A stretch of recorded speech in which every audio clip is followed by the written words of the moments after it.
This is Dan Schreiber talking to you about technical leadership.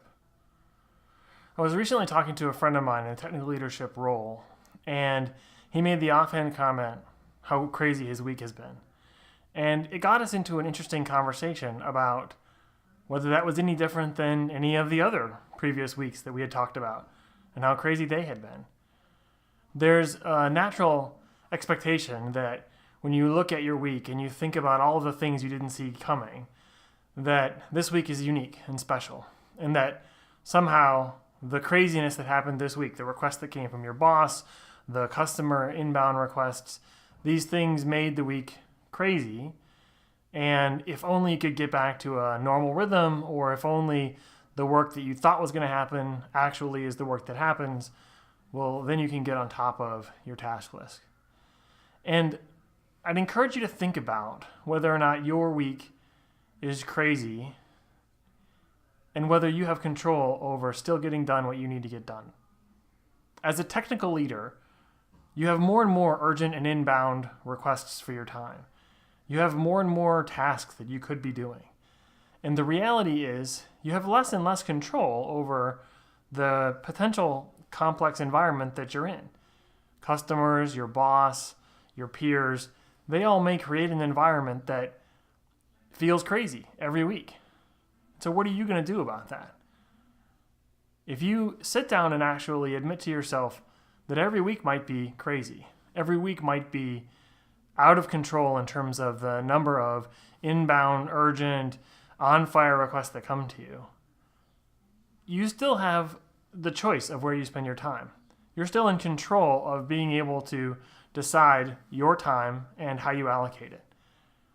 And so I'd have you look and say, let's assume for a second that next week's going to be crazy. As technical leaders and with our technical background, oftentimes we assume a predictable state. We assume that we can control it. If instead you just assume that it's going to be crazy, how can you plan for next week, knowing that it's crazy, and also knowing that you need to get some very specific priorities done? Can you allocate time for craziness and time for important but not urgent tasks? Can you plan around the potential that your boss comes out of every executive meeting with new tasks that you didn't see?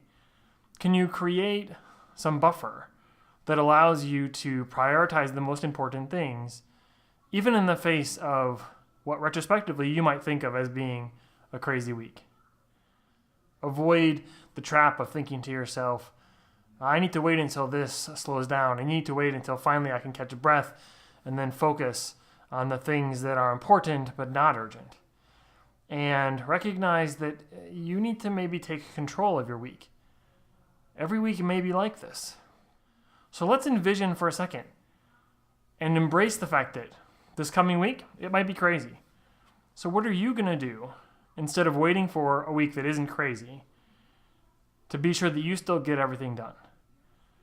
To be sure that the things that are important to you and your job are the things that you get done, and that you don't let the crazy week control you, that you control the crazy week. Look forward and assume that next Friday you're going to look back on the week and say, wow, that was a crazy week. And empower yourself to say, I still got these 3 very important things done, even though it was a crazy week.